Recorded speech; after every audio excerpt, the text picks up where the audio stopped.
आज हम बात कर रहे हैं क्लास 11 के आणविक सूत्र और मूलानुपाती सूत्र।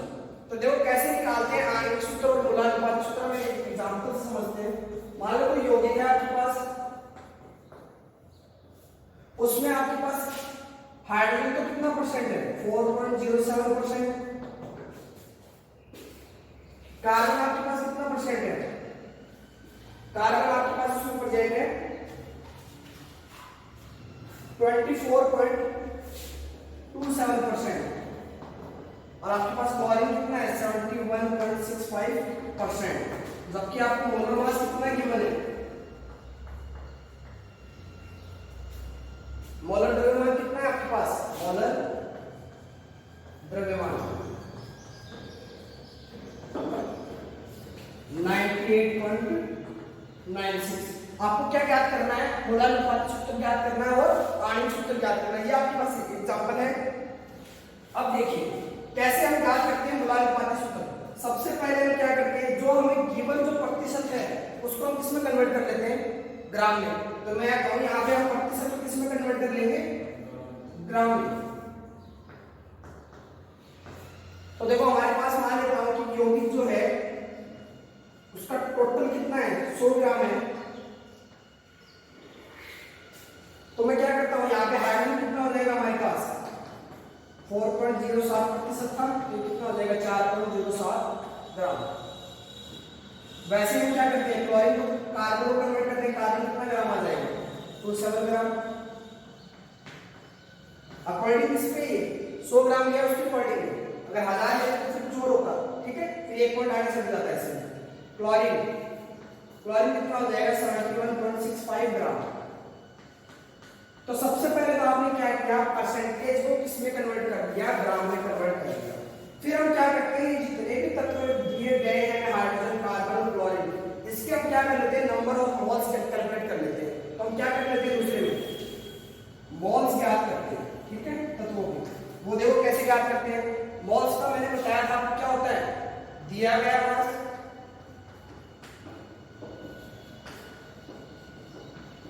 अपॉन मोलर मास या मोलर द्रव्यमान। हम पीछे पढ़ चुके हैं कि मोलर द्रव्यमान क्या होता है।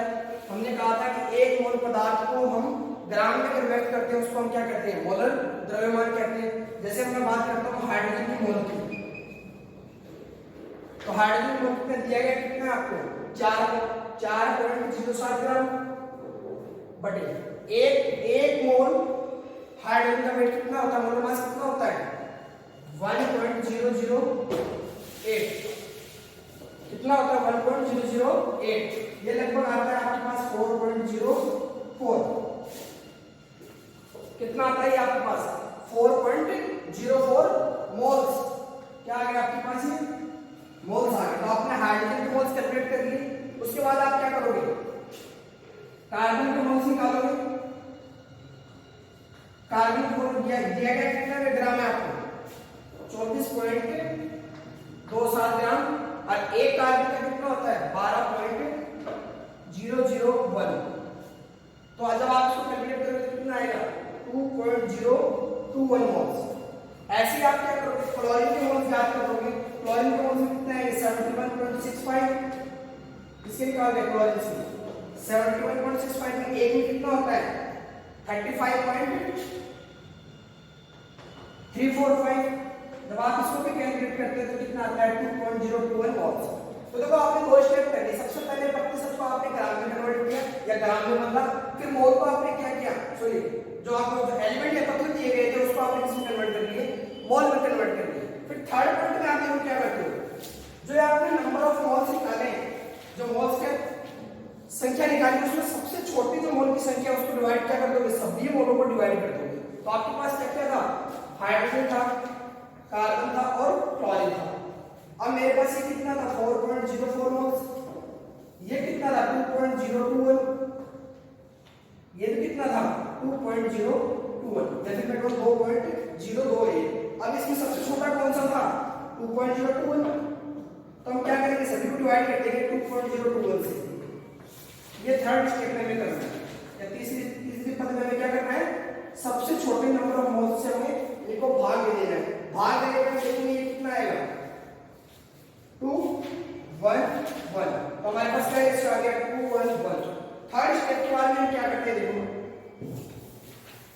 फिर हम चलते हैं फोर्थ पद पे, यानी चौथी स्टेप पे। फोर्थ स्टेप में हम क्या करते हैं, हम इनका एम्पिरिकल फॉर्मूला लिखते हैं, यानी मूलानुपाती सूत्र लिखते हैं। कैसे लिखेंगे मूलानुपाती सूत्र? देखो मूलानुपाती सूत्र, देखो मूलानुपाती सूत्र में लिखते हैं हाइड्रोजन की संख्या कितनी है 2, कार्बन कितना है 1, क्लोरीन कितना है 1, तो हम लिखेंगे कार्बन कितना है 1, हाइड्रोजन कितना है 2, क्लोरीन कितना है 1। ये हमारा लिख दिया हमने मूलानुपाती सूत्र। अब फिफ्थ स्टेज में हम क्या करते हैं, आणविक सूत्र लिखने का प्रयास, आणविक सूत्र लिखते हैं। आणविक सूत्र क्या लिखते हैं? आणविक सूत्र। उसके लिए तो सबसे पहले हम क्या करते हैं, आणविक सूत्र।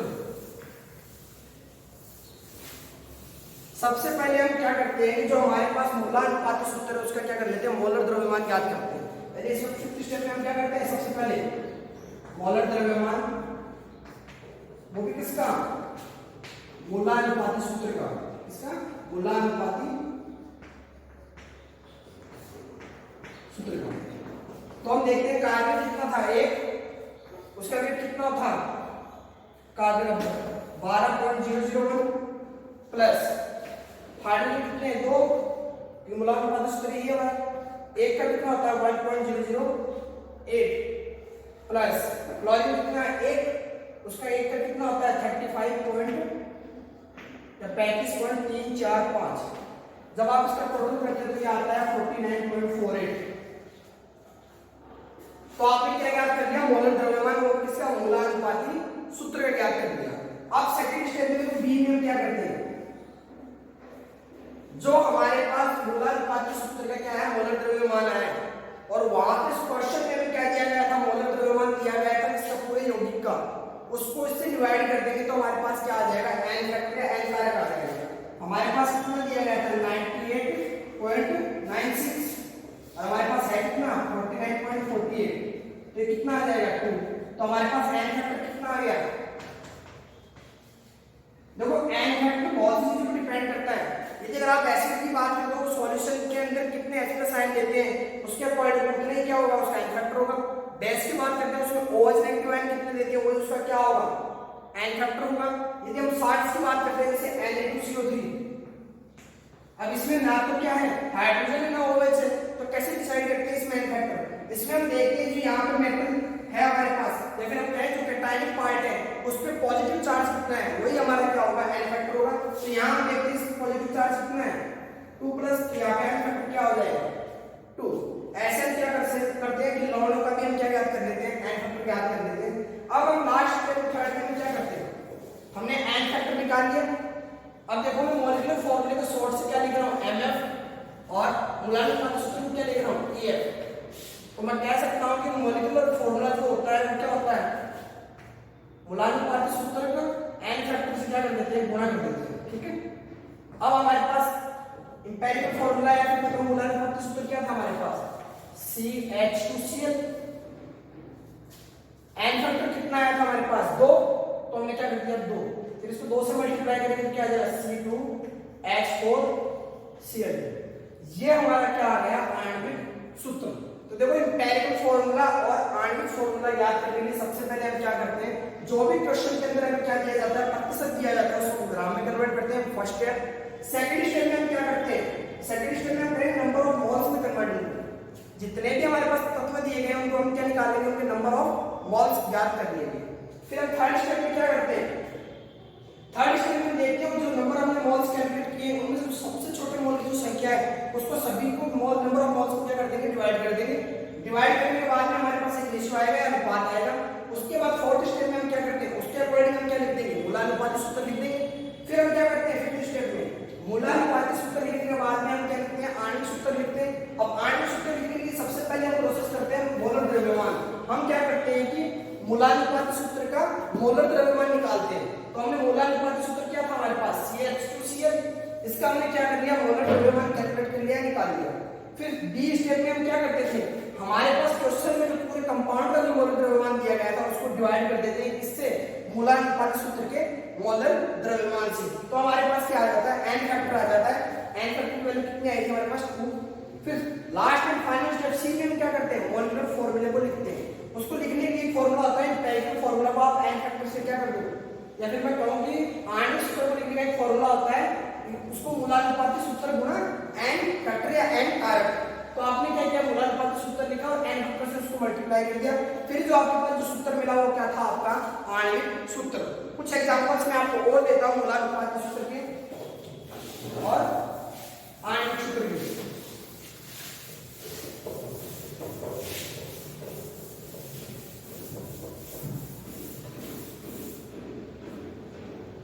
मान लो आपके पास क्या है, n ब्यूटेन है,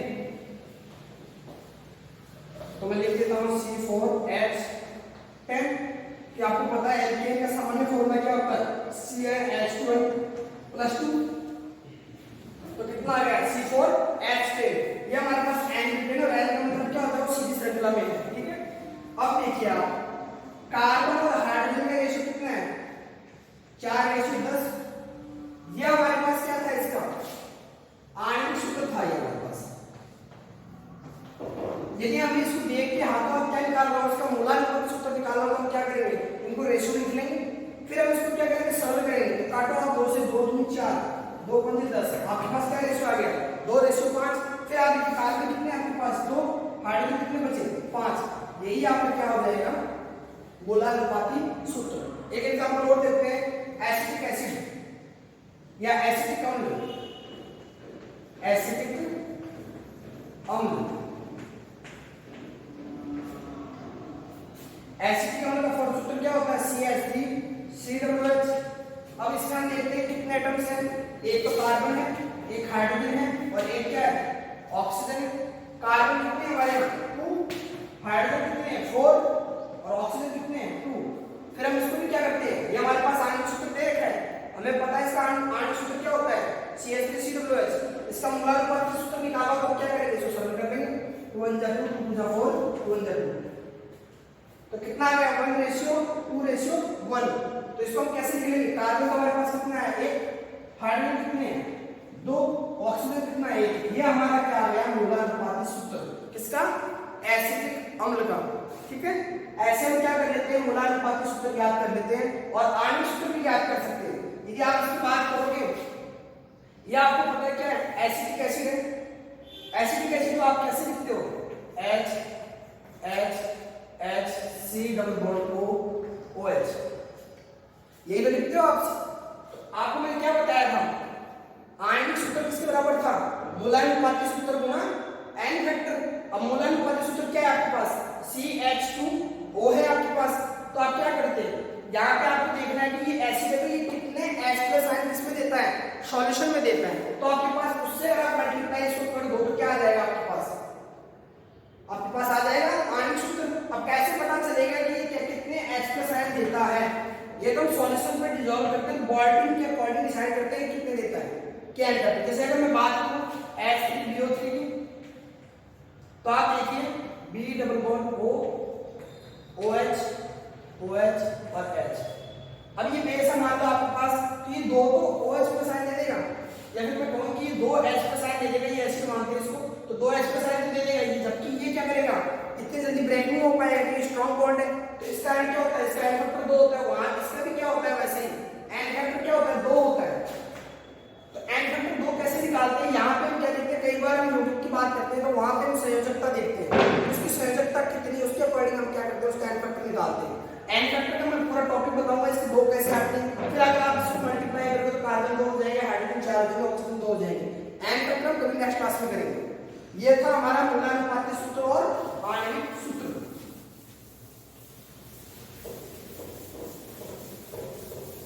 अब हमारा अगला टॉपिक है रासायनिक अभिक्रिया की रस समीकरण मिति। क्या है, रासायनिक अभिक्रिया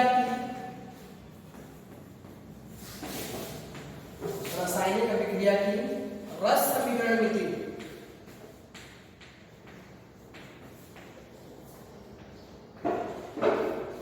रस समीकरण मिति हमारा अगला टॉपिक क्या है, रासायनिक अभिक्रिया की रस समीकरण मिति। रस समीकरण मिति क्या होती है, देखो ये हमें उत्पाद और क्रिया क्रिया कारक के बीच के मात्रात्मक संबंध का अध्ययन को क्या कहते हैं? रस समीकरण मिति। क्या कहते हैं? उत्पाद और क्रिया कारक के बीच के मात्रात्मक संबंध को व्यक्त करते हैं उस समीकरण को हम क्या कहते हैं? रस समीकरण मिति। अब हम देखते हैं H2 plus Cl2 plus 2HCl, ये हमारे पास एक रिएक्शन है। तो सबसे पहले हम क्या करेंगे? इसको संतुलित करेंगे। हम संतुलित करेंगे तो क्या आ जाएगा? हम देखते हैं ऑलरेडी क्या है, ये अभिक्रिया संतुलित है, तो हम कह देंगे ऑलरेडी क्या पहले से संतुलित है। फिर देखो हम क्या करते हैं, फिर इसमें क्या करते हैं? रासायनिक संतुलन गुणांक आता है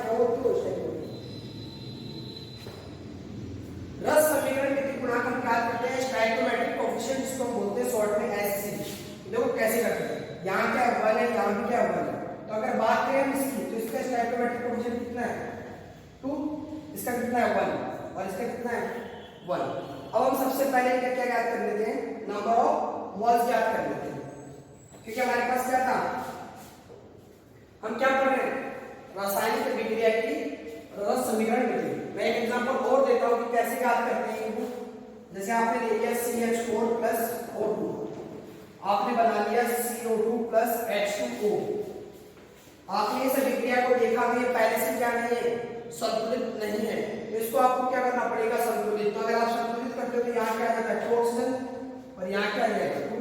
तो अब आप देख सकते हो क्या हो गया? बैलेंस हो गई या संतुलित हो गई। तो यही हमारा क्या कहलाता है? रस समीकरण मिति गुणांक कहलाता है। और यहाँ क्या है? 1 ये सभी नंबर क्या कहलाते हैं? रस समीकरण मिति गुणांक कहलाते हैं।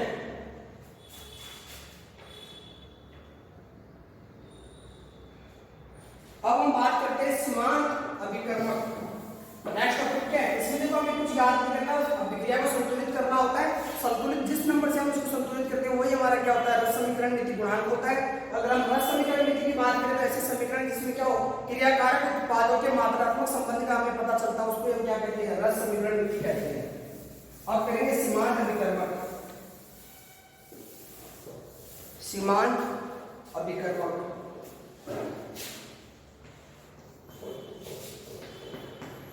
सीमांत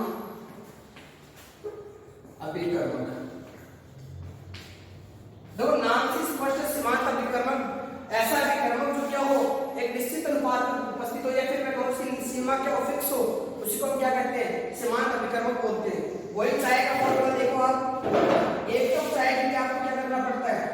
दूध लेना पड़ेगा, 1 कप दूध, 2 चम्मच आप क्या लोगे? चीनी, और 2 चम्मच क्या लोगे आप? चाय। इससे आप क्या बना देते हो? 1 कप चाय बना देते हो। मतलब आपको रिक्वायरमेंट क्या है? 3 क्रियाकारक की रिक्वायरमेंट है यहाँ पे, दूध की, चीनी की और चाय की। लेकिन आपने जब देखते हो किचन में जाके, मान लो इसका स्टॉक आपके पास आधा किलो है या फिर 1 किलो मान लो, और इसका भी आपके पास क्या 1 किलो है, ठीक है। मान लेता हूँ इसके अंदर 20 टीस्पून आती है या 20 चम्मच आती है, तो 20 चम्मच से कितनी बन जाएगी? 2 से 1 बनती है तो 20 से 10 बन जाएगी। और इसमें भी क्या होगा? वही 10 बनेगी। जबकि दूध क्या होता है? पूरा का पूरा यूज कर लेते हैं दूध। 1 कप आपको रिक्वायरमेंट रहती है 1 कप चाय बनाने के लिए। अगर आप 10 चाय बनाना चाहो तो बना सकते हो, नहीं बना सकते। डिसाइड कौन कर रहा है कि चाय कितनी बनेगी? या फिर मैं कहूंगी कि उत्पाद को जो डिसाइड करता है क्रियाकारक, वह क्रियाकारक जो ये बताता है कि उत्पाद कितनी मात्रा में बनेगा, उसी को हम क्या कहते हैं? सीमांत अभिकर्मक बोलते हैं। यहाँ पे दूध आपने पूरा का पूरा हमने यूज कर लिया है, और पूरा का पूरा यूज करने के बाद 1 कप चाय बना पाएंगे, तो ये हमारा क्या हो गया? सीमांत अभिकर्मक। जैसे हम एक एग्जांपल भी देखते हैं, H2Cl2 वाला देखो आप, H2 plus Cl2 2HCl। अब आपको डिसाइड करना है कि कौन सा क्रियाकारक डिसाइड करता है कि उत्पाद कितने मोल बनेंगे, मतलब कौन से क्रियाकारक के मोल डिसाइड करेंगे उत्पाद कितने मोल बनेंगे। तो इसके लिए देखो आप सबसे पहले आपने बैलेंस देखा है, पहले से बैलेंस रिएक्शन कोई दिक्कत वाली बात नहीं है इसमें। आपको अगर सीमांत अभिकर्मक निकालना है तो आप क्या लिखोगे? यहाँ पे मोल अपॉन स्टोइकोमेट्रिक कोएफिशिएंट या रस समीकरण मिति गुणांक, इसका अनुपात है क्या आ जाए? न्यूनतम आ जाए, वही आपका क्या होता है? सीमांत अभिकर्मक होता है। तो इसके लिए सबसे पहले हमें देखना है कि स्टोइकोमेट्रिक कोएफिशिएंट क्या होता है। हमको पता है इसका 1 होता है, इसका 1 होता है, इसका 2 होता है, ये हमें दिखाई दे रहा है, ठीक है। फिर हम बात करते हैं मोल की।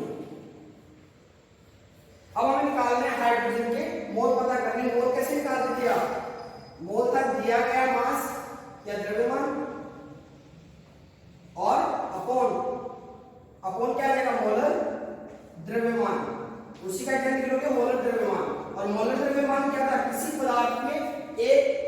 किसी भी पदार्थ के एक मोल को अगर ग्राम में व्यक्त करते हैं उसको हम क्या कहते हैं? मोलर द्रव्यमान। तो यहाँ पे हाइड्रोजन कितना है? 1 ग्राम दिया गया। मान लो क्वेश्चन में ले लेता हूँ, 1 ग्राम क्या है हमारे पास? हाइड्रोजन है। और 1 ग्राम क्या है हमारे पास? क्लोरीन है। तो हमें बताना है कि कितना तो हमारे पास क्या बनेगा? उत्पाद बनेगा। उत्पाद का द्रव्यमान बताना है और क्या बताना है? मोल्स बताने हैं। मोल्स में लिमिटिंग रिएजेंट सीमांत अभिकर्मक बताना है कि कौन सा होगा? सीमांत अभिकर्मक। ये हमें क्या करना है? ज्ञात करनी है। तो सबसे पहले हमें निकालने पड़ेंगे मोल्स। हमें अभिकर्मक अगर सीमांत अभिकर्मक निकालना है तो वो चीज की रिक्वायर होती है मोल की और रस समीकरण की गुणांक की। तो मोल कैसे निकालेंगे? दिया गया हमें 1 ग्राम है हाइड्रोजन की। 1 ग्राम 1 मोल ग्राम का कितना होता है? ग्राम में कन्वर्ट करते हैं 1.00। मैं इसको 1 ही मान लेता हूँ, ठीक है। 1 का 1 होता है कितने? 2 है। 2 से मल्टीप्लाई कर दो तो कितना आ जाएगा? 1/2। जब आप क्लोरीन की बात करते हो दिया गया है तो कितना है? 1 है। 1 का आपको पता है 35.5 होता है तो 2 कितना हो जाएगा? 71। तो आपके पास क्या आ गए? नंबर ऑफ मोल्स आ गए हाइड्रोजन के और क्लोरीन के। इसका 1/2 और इसका 1/71। अब देखिए आपको मैंने कहा था कि क्या आना चाहिए? आपका न्यूनतम आना चाहिए। अब आपके पास देखो मोल दे रखा है 1/2, नीचे क्या आ जाएगा? 1 आ जाएगा। अगर आपको क्या निकालना है? लिमिटिंग रिएजेंट का रेशियो निकालना है तो कितना आएगा? 1/2 ही आएगा। और ये भी कितना आएगा? 1/71 ही आएगा। तो हमने देखा मिनिमम कौन सा है इसमें? हर सबसे बड़ा 71 इसमें है। ये कैसा हो जाएगा? मिनिमम हो जाएगा, न्यूनतम हो जाएगा। तो यही हमारा क्या है? लिमिटिंग रिएजेंट है क्लोरीन। हमने एक चीज तो पता कर ली क्या? क्लोरीन हमारा क्या है? सीमांत अभिकर्मक है। अब हमें क्या करना पड़ेगा? इसमें हमें निकालना है उत्पाद। तो हम कह सकते हैं कि क्लोरीन का अगर मैं 1 मोल लेता हूं तो ये मेरे पास कितने बनते हैं? 2 मोल। लेकिन मेरे पास क्लोरीन के मोल कितने हैं? 1/71 है। इसके कितने हो जाएंगे? 2/71। फिर हमें क्या निकालना पड़ता है? इसका वेट निकालना है। वेट कैसे निकालते थे आप? मोल, यहाँ पे द्रव्यमान दिया गया है, हमें पता करना है कितना बना है बटे मोलर द्रव्यमान। तो हम क्या करेंगे? यदि मोलर द्रव्यमान को मोल से गुणा कर दे तो हमारे पास द्रव्यमान आ जाएगा किसका? HCl का। तो मोल कितने हमारे पास? 2/71। और मोलर द्रव्यमान कितना होगा इसका? 1 का 35 पॉइंट कितना होगा? 6। और इसका भी कितना होगा? 35 पॉइंट, ये सॉरी 1 35 और 1 36.5। और ये देखो 2 मोल है, इसका मतलब आप 2 से मल्टीप्लाई नहीं करोगे, आप इसके अकॉर्डिंग लिख रहे हो। मोलर द्रव्यमान लिख रहे हो। मोलर द्रव्यमान किसका लिखते हैं? केवल 1 ग्राम 1 मोल का ही लिखते हैं हम। तो 1 मोल कितना है? 36.5 होगा उसका। तो जैसे आप इसको कैलकुलेट करोगे तो कितना आ जाएगा? 73.71 ग्राम। ये आपके पास क्या आ गया? इसका वेट आ गया, इसका उत्पाद का द्रव्यमान आ गया। इस प्रकार आप क्या करते हो? सीमांत अभिकर्मक निकाल सकते हो। किस क्रिया कारक से उत्पाद की मात्रा कितनी बनेगी ये आप डिसाइड कर सकते हो। अब आप ये कह सकते हैं कि हाइड्रोजन के 1 मोल से 2 मोल HCl मिलेंगे, नहीं। क्या आपको पता है उत्पाद कौन डिसाइड कर रहा है? Cl2 कर रहा है। तो Cl2 क्या हुआ? 1 मोल क्लोरीन से हमें 2 क्या मिलेंगे? HCl मिलेंगे। ये था हमारा सीमांत अभिकर्मक। क्या करेंगे? नेक्स्ट टॉपिक हम अगली क्लास में करेंगे। अगला हमारा टॉपिक क्या होगा कि हमारे विलयन के अंदर कौन कौन से पदार्थ कितनी मात्रा में उपस्थित होते हैं, मोलरता क्या होती है, नॉर्मलता क्या होती है, मोलरता क्या होती है, ये हम करेंगे नेक्स्ट क्लास में। Thank you.